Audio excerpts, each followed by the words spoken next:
Good evening, Mech Warriors, Mech Bunnies, and everyone else watching tonight's show. Welcome back as we kick off another season of Mech Combat and Shenanigans. Shenanigans? We haven't even started with the shenanigans. It's the first episode. Jeff, that's you. Sorry. He said it, and I was taking a drink of water just as he said it. I was like, oh, Nope. Swallow, swallow, swallow. And that stays in the podcast, folks. Yeah. Nope. Or at least it's going to be a soundbite for Jeff being swallow, swallow, swallow now. Just like Jason's nope. Yep. Looks like it's going to be a busy few weeks until we get our first game day in on August 6th. Looking forward to when we actually hit the tables again, that's for sure. Yeah, August 6th is coming quick, Jeff. You're absolutely right about that. And we've got, at the time of the recording, about a little bit more than a third of League in with their team names, their stable units picked out, and their free faction tech, if they're using it, documented. So, yeah, it's getting really exciting. Obviously, I'm a little bit out of practice with Uncivil Discourse, but yeah, I'm looking forward to the way things are going, and I'm really excited to finally get my stable in, because I haven't sent it in yet. That's because you're a slacker. But yeah, it's definitely going to be a little bit of knocking the rust off. Us in our broadcasting, we've got a couple of returning players this year that have taken a season off or a little bit of a hiatus. And we've got some people that have either never played competitively or haven't played competitively in like a decade or more. So there will be lots of rust being knocked off. But overall, I'd say our draft day went pretty good. Oh, draft was amazing. Like, it went really well. Other than a little bit of confusion for the grinder, mainly because I really didn't think about how I was going to manage 20 people all standing there staring at me going, what table do we sit down at? When I didn't have all the names quite ready. But it worked out decently. Everybody got a seat at the table that needed to play, and we ended up with a grinder champion. Yeah, I was at the table with that grinder champion. It was interesting watching what happened. Phil came on, he lost his Wasp, he lost his Wolverine. Actually, I believe I killed both of those mechs with my Wasp.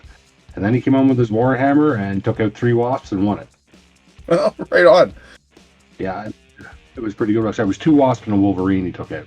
Let me rephrase that. Cool. And I have to say, one of the biggest comments that were made, and I think everybody agreed, we're going to go down to 1 map next season. Just to try to clump people a little bit closer together and make those fights happen a little bit faster.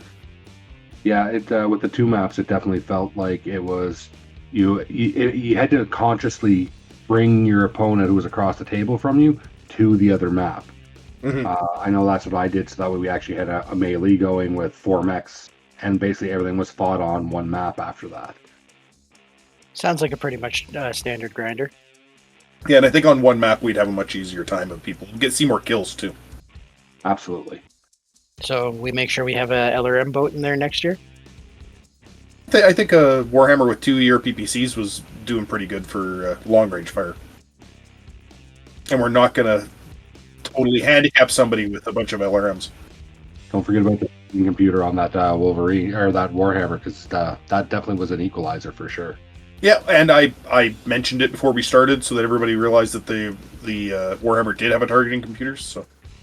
if you didn't hear me, I'm sorry if you didn't notice, but yeah, it did have one. Loud. Yeah, it was the Warhammer that Justin and Tin Man's Tin Cans ran. Yep. Damn good Warhammer. Very good. Expensive, but good. So this is the part of the show we would normally summarize the prior week matches. However, we don't have any yet. So section complete. Well, you do keep talking about how we've already worked out your 10 games in our test scorekeeping Excel spreadsheet that we have set up. So really, your season is over. Like, you might as well just sit down and we'll just use the score you had. 6 losses, 1 win, and the rest ties. I just have to try and figure out what order I have to throw those games in. Well, that sounds like it was my season last year. It actually really does sound like it was your season last year. I ended up with a lot of ties. You had more than 1 win, though. That was John's goal for last year, wasn't it? He had as many ties. A single win, yeah. He had a bit of a rough season. Absolutely. Good times, though. And I'm looking forward to getting back, like I said, getting back on the tables. I've had a couple guys that I've been playing with that have joined League that actually were here at my house today, and we got a couple of practice games in. JP came out and helped run one of my guys who's relatively new to the game. So got some pointers from JP on how to play. It was a good day for learning here.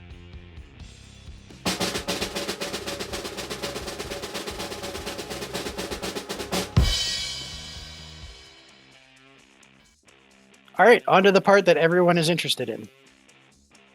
Yeah, who's representing which factions? Oh God, and how many mercs do we end up with? Which factions actually ended up pretty much forgotten and then assigned to the admin? So let's start at the top of that one. Once again, hailing from the Capellan Confederation, we got JP and his Hondo's Janissaries again this year. I moved into the Cappies this year. I'm keeping my Kels Keshik moniker. And then we have one of our new guys. His name's Andre. He's coming in with Renshield's Dragoons. Also for the Capellans. And we're trying to do this in alphabetical order, so it's going to seem a little weird there. So we're moving on to Comstar now. We have Chris M. returning this year. He's one of our longtime players. And one of our new members, Hamilton. And our last year's season champion, Jeff. I'm expecting to see some interesting things out of Chris and out of Jeff on this level. And this is our OG Jeff. Mainly because I've heard lots of smack talk from Jeff about how easy Comstar is to negate and beat. So I want to see how he does over the season. Maybe he's just trying to prove to me that it can be done. Yeah, because you didn't do all that great with it. Hey, who let that guy in here? All right, the first of our two clan factions, the Crusaders. We have John coming back after a hiatus with the Vengeful One stable. Paul, I wonder if he's going to run the Flying Tiger's name again.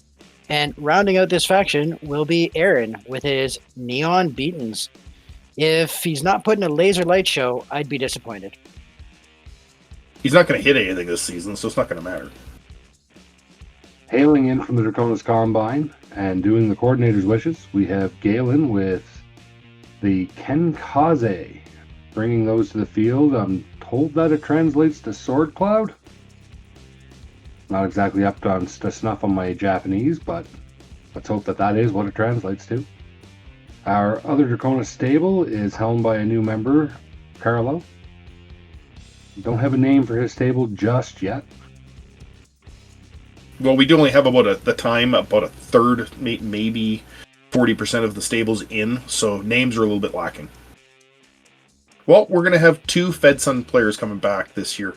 We have Todd, who's a new player to this league. However, he is an old veteran from the original league. And returning this season is Justin, who will be returning to the Tin Man's name, but with the Terrors this season. He must have something up his sleeve, like maybe showing up for a game or two against me. I mean, he played everybody but you. I know. I'm starting to get a complex about it. On to the Free Worlds League, starting with a spotlight on our new member Devin and his first Merrick Militia. His partner will be returning player Brandon, who will be fielding the Radiant Raven Raiders, or Ravers, or something. I don't know. That might be our running joke this year. One's a bit hard to remember when you're saying it quickly. Just disco balls, smoke shows, and lasers all day long. I don't want to talk about Brandon's disco balls. Our one and only free Russell Hug Republic player, actually I do believe it's two, is Brett with his first Dracons, and I believe Will is returning to take the free Russell Hug Republic mantle one more time this year as well. So you're not all alone with that one, eh, Brett? I have somebody to lean on. New to this season, Scott and the returning player Heather will be rocking the Liren banner. Not the first time for Heather and her aptly named Blitzkrieg Jezebels. Here a Merc, there a Merc, everywhere we see a Merc. 5 in total of our new players are bringing Mercs to the table. Phil is going to be coming in with Hogan's Heroes. Corey is coming in with Ansgar's Outlaws. And coming back after a season off, Matt's returning with Cat's Nightingale Cavalry. The mother-son combo of Laura and Alexander will be both sharing the same faction choice. So I guess next year I just follow their suit and we do a hat trick for the whole family with one faction. That would be entertaining. One of the three of you'd have to win the grinder to be able to pick it, but you could do it. Be something else to see, and just have it like Battalion 1, Battalion 2, Battalion 3. Keep the name to make everybody confused. So I guess Laura gets to choose the name then.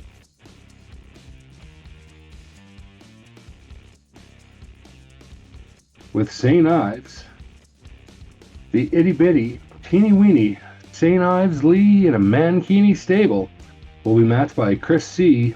rocking the Horse House logo. Final faction this season is the Wardens clans. With 2 players, Jared and Darren, and 1 returning, Gary, will have the Red Sons Irregulars one more time. However, with drastically different mech choices. Yeah, let's see what Gary can do with Clan Tech this year. It's really hard to jam a rack when your faction doesn't have racks. But they have Ultras. True. Very true. Ultra 20s on everything. Ha ha ha.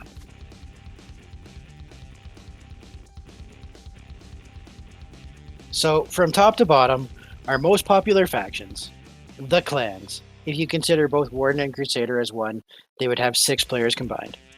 Last year, the most popular faction was Mercenaries, and that proves no different this season as well, as the Mercenaries technically have the most, with 5 players choosing them.